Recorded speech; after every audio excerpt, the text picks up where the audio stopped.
We're going to talk about some actual claims that have been filed in the industry, what caused those claims, and basically you're going to drink a lot heavier tonight after we get done with the session than you've ever done before.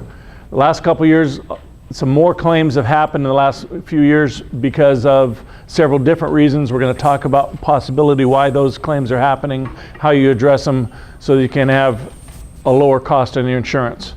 The insurance market is changing right now. It's becoming a hard market, which means companies are pulling out. 2 companies pulled out last year and the year before. There's less companies, and they only want to write people that have no claims, because the claims in paintball are serious claims. They're $50,000, $100,000. They're not $5,000 claims. When the average premium is about $2,000, you have one claim, you all of a sudden lost money for that company on your premium. So they look at the whole big picture. We're going to address all of these issues and tell you from my experience as an insurance agent, from my experience as a paintball field player, and as an owner of a paintball field, and as a family fun center that had a paintball field. So I've dealt with employees, I've dealt with building a field, I've done everything wrong you can do as a paintball player, because when I started, of course I had to do everything on my own. I built my own fill station, illegal. I took a CO2 tank, welded a frame where I could tip it upside down because I didn't know about the anti-siphon tube, and I carried that around in the back of my truck. So I had a missile going everywhere. So anything that you can do wrong with paintball, I think I've already done it. All right, so we're going to talk about taking notes. There's going to be some stuff that happens that you're going to probably want to address in your own fields. If you were just now starting a field, how many people are brand new in the business just starting a field? And how many people have been in over 5 years? Okay, give us an idea of what we're addressing. My assistants normally look like that, but they missed the flight, so we got Molly instead at my desk out there. She doesn't put up with any crap. My wife is a lot nicer. We're going to talk about incidents that are going to cause your increase to go, that premium that you're paying right now is going to go off the charts, and you're not going to like it. I'll show you why. Here's a bus incident. Guy had a bus, typical prop on a field. Somebody fell through the floor. Guy cut his leg, got infected. Right now the reserve is $200,000. They've already paid about $300,000 out. Simple mistake. It was rusted. The guy was heavy, ran across the center, jumped, and went right through the floor. His current premium is $93.80. His previous premium was $3,400, so it went from $3,000 to $9,000, and that's with that reserve. The only reason why he has it that cheap right now is because they didn't give him a 30-day notice of non-renewal. They screwed up. On the 27th day, they sent a notice, and we said, no, you can't do that. Law says you have to give him 30-day notice. So they said, fine, we'll offer you a notice. It's going to be the renewal premium at $9,000. It should be somewhere around $75,000 to $85,000 for that field, based off of his loss history and the numbers. Yes, sir. Great question. Premiums are going to be based on a couple of different things, depending on the insurance company. It's going to be based on the risk, the severity of potential loss, and volume. So for instance, let's say there's 500 paintball fields in the US, and every paintball field averages 2,000 players. They're going to take and run those numbers, figure out what the premium is. If they have a catastrophic loss, paying policy limits of $1 million, they figure out what they're going to live with. Depending on the losses, depends on the premium and if they're still in the game. Depending on the carrier, it's going to be based on gross sales, or with our programs, it's based on player base, what your participant days are. So if you have 3 guys play Saturday, and they come back Sunday, that's Sunday's 3 more guys, total for the weekend would be 6. The Red Rock incident says that he slid over a metal pole, stake sticking out of the ground. He needed surgery. He got E. coli because of something that was on the pole. There was a metal detector with the claims adjuster went out there. They couldn't find a metal stake in the ground at all. They found a small little red rock that was sharp and slid his knee open. Current reserve $60,000, which means that that's how much they think that the claim's worth, that they put aside in the claims department. His premium was $3,100. It's probably going to go up, since he's already got $60,000 in reserve. It's probably going to be somewhere around $15,000, $20,000. Spanking incident. Funny. The son was a minor, was helping ref at the field that day, had some young kids that weren't paying attention, so he took them off the field and he spanked each one of the 3 kids. Each kid has a claim open for $25,000 each. They've already paid out $13,000 in damages to attorneys and investigation fees. Premium was $2,106. They offered a renewal. They non-renewed it first, and we got a company to quote it, $9,400. Okay? This is the society we live in today, folks. This is real. Loose barrel blocker. Biggest problem that we have with paintball players is they'll take the barrel sock, they'll slide it on over, and they made the straps too long, so they let them flop.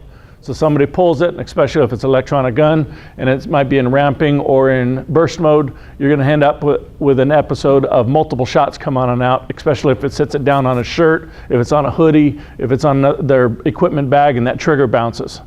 This particular incident, the bag blew off on the first shot, the second shot came out and hit a guy that was standing 25 feet away, staging area. Current reserves $115,000, they've already paid out $20,000. His premium went from $1,900 to $33,000. The only company that we found, same thing, tried to non-renew, didn't non-renew notice in time, so they did offer renewal by law. We made them do it, but the renewal offers $33,000. Nobody else will touch them.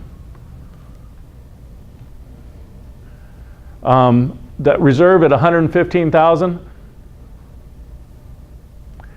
they're demanding $800,000 right now. An eye injury is usually going to be somewhere between $500,000 and that $1 million policy limit. Yes, sir. Sorry. Gross negligence will kick in.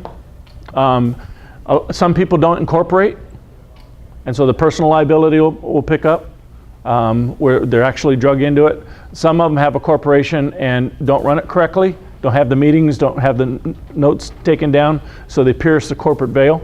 Those are the biggest pitfalls you run into. The $800,000 is not far off for an eye injury. Matter of fact, the second paintball field I wrote when I got in the industry 16, 17 years ago in Florida, guys sitting there, the team's scrimmaging, kids on the outside of the net, the guy in the back bunker couldn't hit a damn thing for 5 minutes of scrimmage. This kid's talking trash to him. He turns around, one shot through the net, hits the kid in the eye, keeps playing, kid loses his eye. It was an $850,000 settlement. Shot right through the net. That was when we found out that the netting that the industry is using was not netting that would stop a paintball. It's shade cloth. So I learned a lot about netting because the insurance company said, you don't get a handle on this, you're in trouble. Discrimination. This is the newest thing that we have today, folks. This is going to impact everybody nationwide. Blind people called up and scheduled a paintball party at a park. Did not disclose that they were blind. 10 kids showed up an hour and a half late for their party. They were wearing blinders and white canes. Went past the paintball park. They called 7 times because they got lost, couldn't find their way there. Went past the paintball park. People turned them around and said, paintball park's back there. They walked in, showed up. Field owner said, you guys didn't say you were blind. I don't know what to do here. How are you going to fill out the waiver? How are you going to shoot? How are you going to do anything? You guys ran into the pole when you walked up into the staging area. You know, how are you going to play paintball? They said, we can do anything sighted people can do. So they said, well, we're not ready for this. We can let you guys go shoot in the target area, but we have no way of addressing this. They called the police. Police came and this is a bunch of crap. Come on, guys, just go back to where you guys came from. You guys can't play paintball. You guys are making a big deal out of it. They went and they filed civil suit with the courts in the state. Then they filed a federal suit. Civil suit got thrown out. Judge said this is ridiculous, threw it out. Federal court says, touchy subject, ADA, Maryland white cane law. We got to deal with it. They've been through 1.5 years worth of trials, depositions. We just got done with the trial 2 weeks ago. I was the expert witness for them. They couldn't make it up to the defendant's box. They got lost twice. They got lost 3 times while I was there going to the bathroom. And they'd been there for 3 days. And they're supposed to be able to map this thing. This is serious. They've paid over, the insurance company hasn't paid a penny out of the pocket because there's no coverage for injunctive relief, which is what they sue for. This is going on in several different entertainment centers, skate parks, ice parks, where they go in and they sue the establishments because they want to have regular access. So the paintball operator is paid $146,000 in defense costs out of their own pocket because there is no insurance coverage for this. This is part of our defense. And they said that that was being argumentative and that we were sectioning them out because they were blind. So we had to demonstrate what blind firing was. You also have to sign a waiver. Well, they couldn't read, so they couldn't sign the waiver. And they didn't bring a sighted person with them. There's several things that are on the field owner's side to help defend. I talked about shooting. They want to shoot with one hand, run with one hand, and have the cane in the other and have the blinders on. Well, we've got to have a mask on. Well, the mask wouldn't fit right with the blinders that they wear. I mean, there's so many different things that are so stupid that it shouldn't have gone to court. But he had to pay $146,000 out of his pocket. They don't got it. No field owner has that much money to pay out of their own pocket. There's no profits like that in paintball. So it's ridiculous, but it's real life. And I just got out of court 2 weeks ago with this case. This is crazy. So there's different things we have to do on this. And mainly, as a field operator, when they call to book a party or on your website, you need to make sure that you say, are there any physical conditions that we need to know about? So that you're advised ahead of time so that you can play. Can blind people play paintball? Yes, they can. Can a handicapped person? Yes, they can. Are there special things that we can do to make it available for them? Yes, there is. But we need to know about it. But the law doesn't take that into consideration when it's somebody disabled. And I'm sure that the judge is on a hot seat because as a judge, you have ADA laws and you have white cane laws, and then you have the Maryland white cane law, which is even different, and they decipher everything differently. So he's got to be real carefully, how he words his decision, whichever way it goes. My recommendation is that you guys actually ask the question, are there any handicap issues? Is there anything that we need to know about? Any special considerations health-wise, physical issues that we need to deal with so that we can have the correct staffing? Because you would need extra staffing. But I mean, if they say, yes, we're all blind, we all have canes, you let them still play? Or by law, yeah, you have to. As of right now, yes. The issue that you have with blind people playing is, number one, if they're playing with the general public, they need to have a sighted person be with them to tell them where to shoot. You need to make sure that you put them on a field that in case they're holding the gun with one hand, the trajectory doesn't go over the net and hit something else on the outside of the net. And those are the issues that you got to figure out how you're going to do it. Layout of the field, what field do you put them on? so We need full helmets because if they shoot one of their own players in the back of the head because they're crossing in front of them and they hear somebody walking, because that was their defense, we have extra perception hearing. We can feel the side of the sun coming. We do things that you guys aren't used to. And my position is, that's great, but you have 50 guns going off at once. There's 3 other fields with people on it. They had 150 people there that day. How are you going to tell who's running, if it's your guy or the other guy? What about the ref getting shot?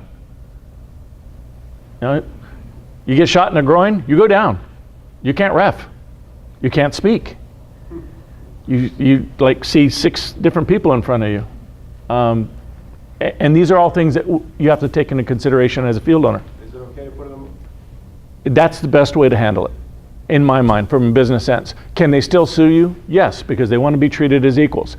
Now, in this circumstance, they booked as a group, so they would have had their own special field. And that's where we're at right now. Maybe throw a ref on them, make it an even 3-on-3, okay?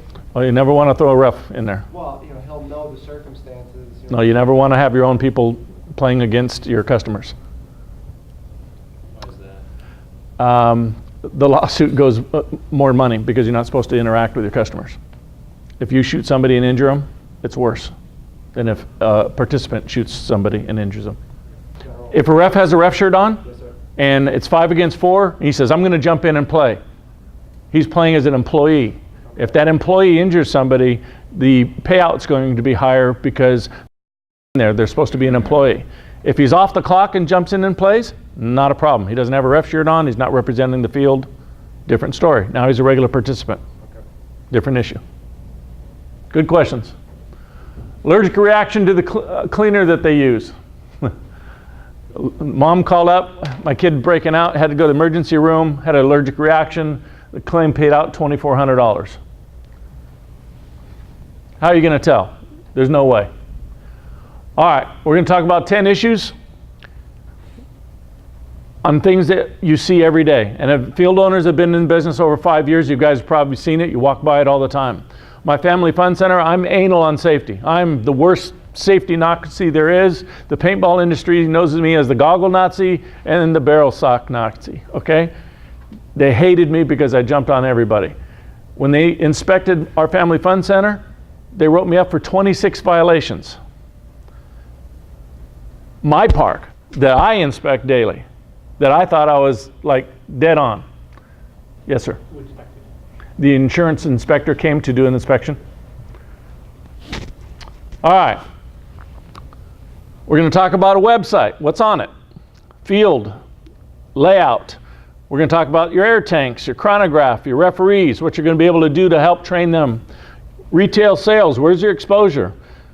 Do you have someone else running a scenario game or a tournament on your field? What's your exposure there? What do you do in case of an incident? Your business and what insurance you should have, and waivers. What a pain in the butt, waivers. Stacks and stacks and stacks of them. All right.